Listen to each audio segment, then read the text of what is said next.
মহাসমাবেশ অনুষ্ঠিত হবে ইনশাআল্লাহ। সেই দিন ঢাকাবাসী আপনারা কি সত্যিকারের অতিথির দায়িত্ব পালন করার জন্য প্রস্তুত আছেন?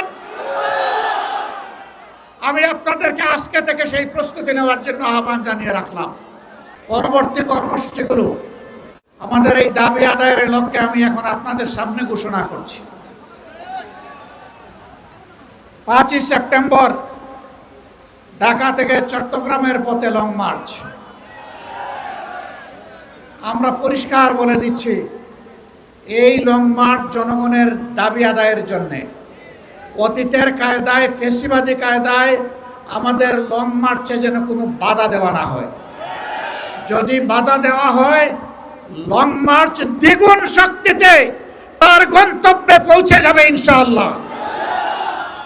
সম্মানিত ভাইয়েরা, 19 সেপ্টেম্বর ঢাকা থেকে আমরা রংপুর পৌঁছবো ইনশাআল্লাহ। রাস্তায় অনেকগুলা সভা হবে, জনগণের মনের কথা শুনবো, আমাদের কথাগুলা জনগণকে বলবো। এইভাবে বাংলাদেশের জনগণকে পরবর্তী বড় আন্দোলনের জন্য আমরা তৈরি করতে চাই ইনশাআল্লাহ। 10 অক্টোবর শনিবার ঢাকা থেকে খুলনা, খুলনা থেকে যশোর, কুষ্টিয়া হয়ে ইনশাআল্লাহ আবার আমরা ঢাকায় ফিরব। একই লং মার্চ। 24 অক্টোবর শনিবার ঢাকা থেকে সিলেটে রেলপথ যাত্রা হবে, মার্চ হবে। কেন রেলপথ? কেন? সব জায়গায় সড়ক পথ, এখানে আবার রেলপথ কি জন্য? যেহেতু জামাতে ইসলামের আমিরের বাড়ি সিলেটে, এই জন্য, তাই না? জি না, এটার জন্য না। সিলেটের রাস্তাতে এখন আর কোনো মানুষ চলাচলের কোনো ব্যবস্থা নেই। শত শত গাড়ি যখন সিলেটের পথে রওনা করবে, জনগণের চরম ভোগান্তি হবে।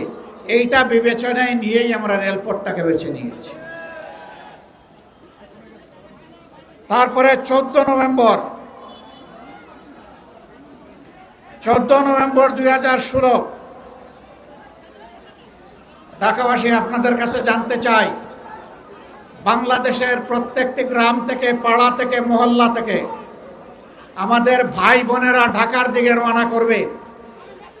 ঢাকায় মহাসমাবেশ অনুষ্ঠিত হবে ইনশাআল্লাহ। সেই দিন ঢাকাবাসী আপনারা কি সত্যিকারের অতিথির দায়িত্ব পালন করার জন্য প্রস্তুত আছেন? আমি আপনাদেরকে আজকে থেকে সেই প্রস্তুতি নেওয়ার জন্য আহ্বান জানিয়ে রাখলাম। এখন আমাদের দাবিগুলা সচিবালয়ের কানে পৌঁছানোর জন্য, সংশ্লিষ্ট মন্ত্রীদের কানে পৌঁছানোর জন্য এখন আমাদের অবস্থান ধর্মঘট থেকে, কর্মসূচি থেকে সচিবালয়ের দিকে আমরা যাব। এই সচিবালয় কোনো দলের নয়। এই সচিবালয়ের প্রত্যেকটি ইট, বালু, পাথর, নুড়ি, মিস্ত্রির হাত, রড, সিমেন্ট সবগুলো এইগুলো এই দেশের জনগণের সম্পত্তি। সচিবালয়ে যারা বসে আছেন, মন্ত্রী হন, এমপি হন, জনগণের কথা শুনতে হবে, জনগণের কথা মানতে হবে। আজকের মতো আমাদের দাবি খুবই অল্প। আমার চুলায় গ্যাস চাই, আমার মাকে আর কান্নাবেন না, ঘরে ঘরে বিদ্যুৎ চাই, সংসদের ভিতরে আর মিথ্যা বিবৃতি দিবেন না,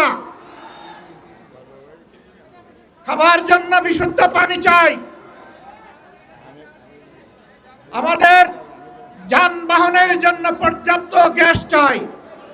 ইতিমধ্যে এলপিজির দাম বাড়িয়েছেন, প্রত্যাহার করুন, প্রত্যাহার করুন।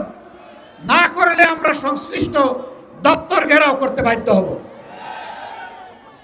আর দাম বাড়ানোর দিকে হাত বাড়াবেন না। গ্যাসের দাম বাড়ানোর পায়তারা করছেন, আমরা বুঝতে পারছি। সংকট তৈরি করার পরবর্তী পদক্ষেপ হচ্ছে দাম বাড়ানো।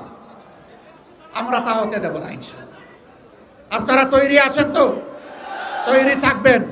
বাংলাদেশ জিন্দাবাদ, 11 দলীয় ঐক্য জিন্দাবাদ।